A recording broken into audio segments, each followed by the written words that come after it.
यात्री के पास सामान ज्यादा हो और वो यात्री सामान के साथ यात्रा करते हुए उसको मुश्किलें आएंगी, तकलीफें होंगी। जितना सामान कम होगा उतनी यात्रा आसानी से होती है। जीव यही सोचता है कि मेरी यात्रा सफल हो। जैसे सामान की अधिकता होने की वजह से यात्री को तकलीफ होती है और साथ साथ में कई बार यात्रा करने के कुछ लाभ होते हैं, कुछ कानून होते हैं। अगर हम उन नियमों का पालन नहीं करते तब भी हमारी यात्रा जो होती है वो सफल नहीं हो पाती। जैसे हर मोड़ पर लिखा होता है आगे बहुत बड़ा मोड़ है, अपनी यात्रा सावधानी से करें। मोड़ पर लिखा हुआ पढ़ लिया, अगर हम असावधानी से यात्रा करेंगे तो आगे चलकर बहुत मुश्किल बन जाएगा।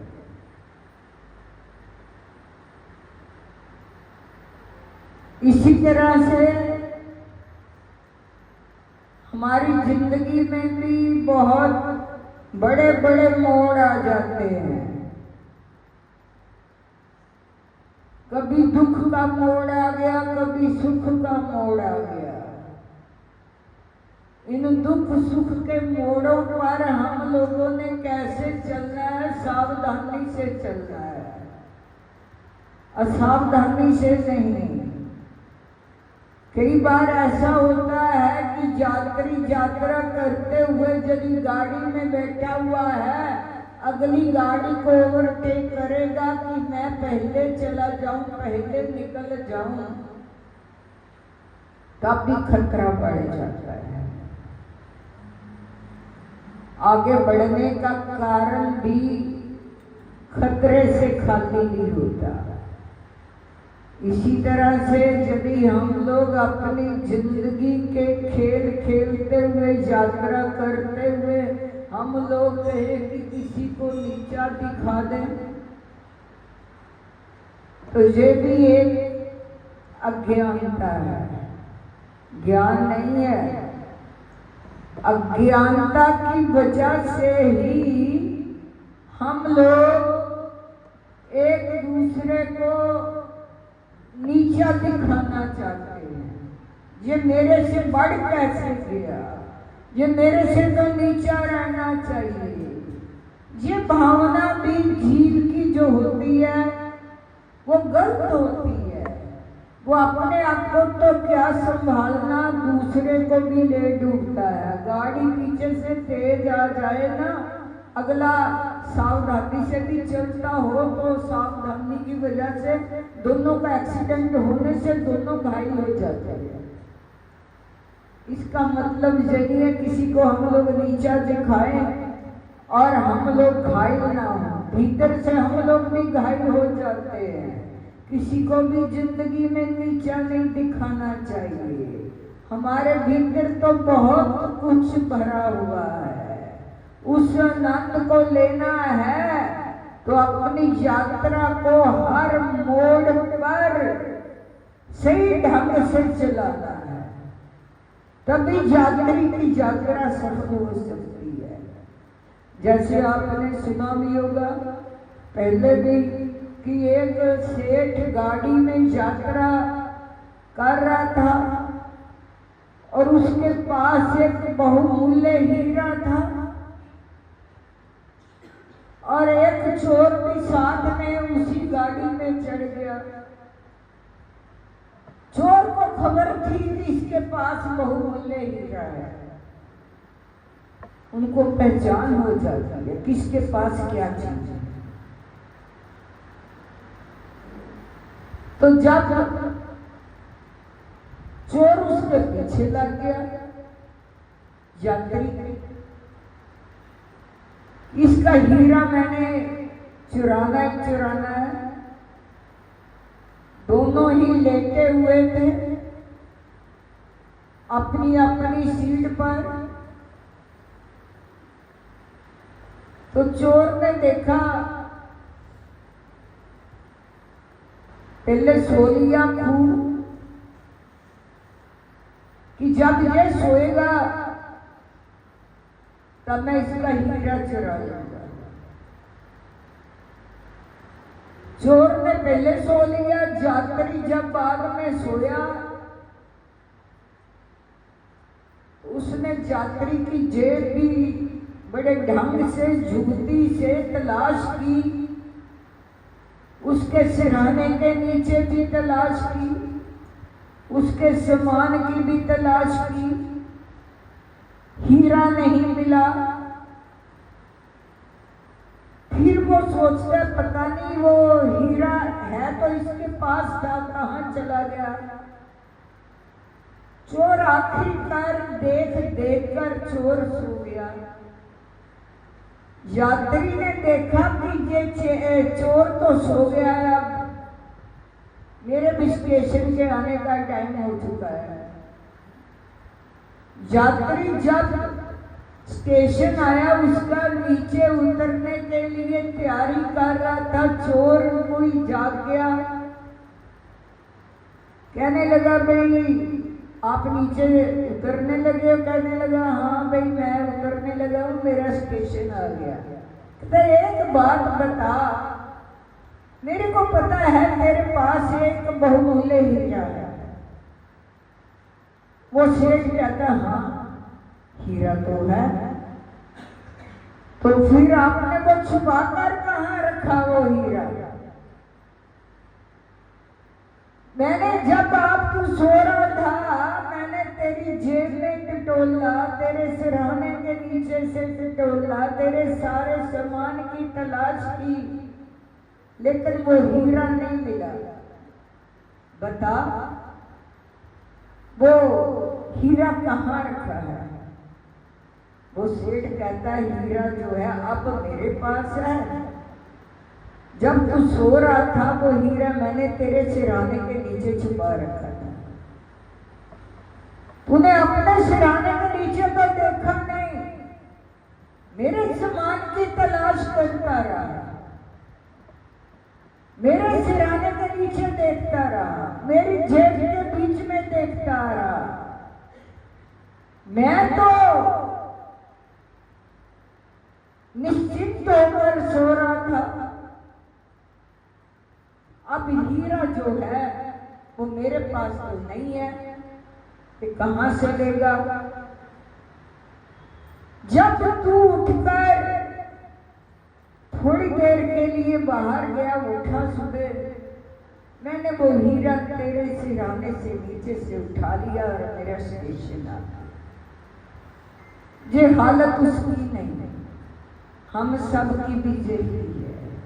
जैसे चोर के पास हीरा था लेकिन वो तलाश उसकी जेब में करता रहा, यहाँ हीरा होगा, उसके सामान में तलाश करता रहा, लेकिन अपने सिरहाने के नीचे नहीं देखा।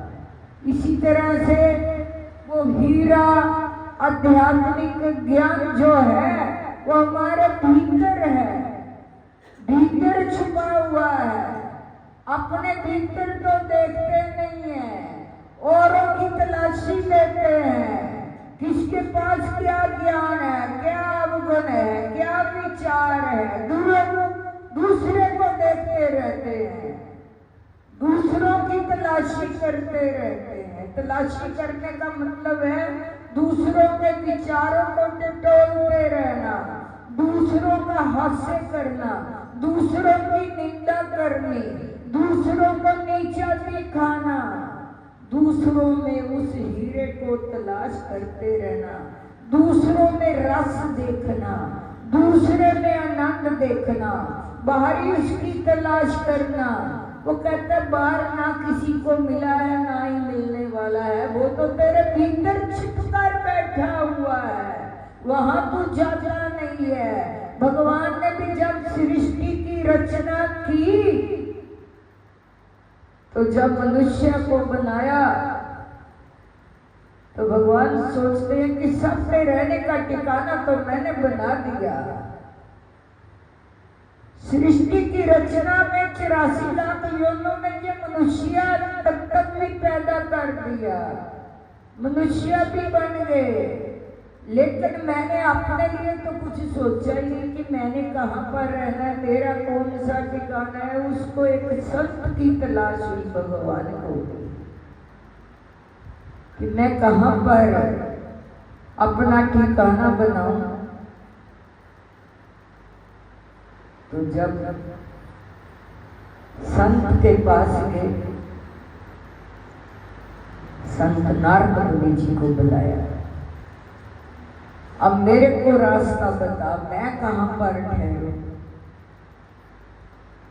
तो संत जी कहने लगे आपके ठहरने का एक ही जगह है, मनुष्य बाहर बाहर जहां भी आप ठहरोगे आपको तलाश लेंगे,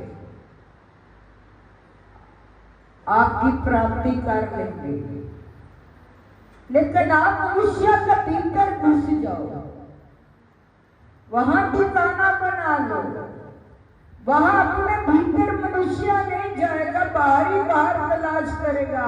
हाँ इतना जरूर है जब उन्हें कोई संत मिल जाए, संत भीतर का मार्ग बता दे, रास्ता बता दे, तब वो आपकी प्राप्ति कर सकेगा। नहीं तो कोई भी भीतर जाने के लिए तैयार ही नहीं होता, भीतर के नंद को लेने के लिए तैयार ही नहीं होता। जैसे चोर बाहरी तलाश करता रहा लेकिन अपने भीतर देखा नहीं, अपने सिरहाने के नीचे देखा नहीं, वो तो हमारे भीतर पहले ही विराजमान है, बाहर नहीं है। कब तक ठोकरे खाते रहेंगे अंधेरे, उजाले में आ जाओ, संत के ज्ञान के प्रकाश के नीचे आ जाओ। जिस दिन तुम्हें वो अंधेरा आच्छादित हो जाएगा, प्रकाश हो जाएगा, भीतर वो आनंद आ जाएगा, वो हीरा मिल जाएगा जिसका कभी नाश नहीं होता, वो शक्ति मिल जाएगी, वो ताकत मिल जाएगी, वो उसका प्यार मिल जाएगा। प्यार मिलता है संतों से, हकीकी प्यार, सच्चा प्यार, सुच्चा प्यार। संसारी प्यार हकीकी नहीं होता, किसी के साथ भी कर लो उसका कोई ना कोई स्वार्थ छिपा होगा आपके साथ, तभी वो आपसे मोहब्बत करेगा। अगर उसका स्वार्थ नहीं है तो कोई मोहब्बत नहीं है। जितने भी हमारे रिश्ते नाते हैं ये सभी स्वार्थ के हैं। मोहब्बत हकीकी जो है वो सतगुरुदेव ही अपने शिष्यों से, अपने बच्चों से कर सकता है। जैसे माँ अपने बच्चे की गलती को छुपा लेती है, वो किसी के सामने उजागर नहीं करती। सतगुरुदेव भी ऐसे होते हैं, वो अपने शिष्य के अवगुणों को छिपाकर बार बार उन्हें ज्ञान के मार्ग पर लाकर, सही मार्ग पर लाकर और सही रास्ते को चलाकर वो मंजिल तक पहुंचा देते हैं। बोल साचे दरबार की जय, बोलो श्री स्वामी जी महाराज की जय। जेठ का महीना सबको सुख शांति का चढ़े। बोल साचे दरबार की जय, बोलो श्री स्वामी जी महाराज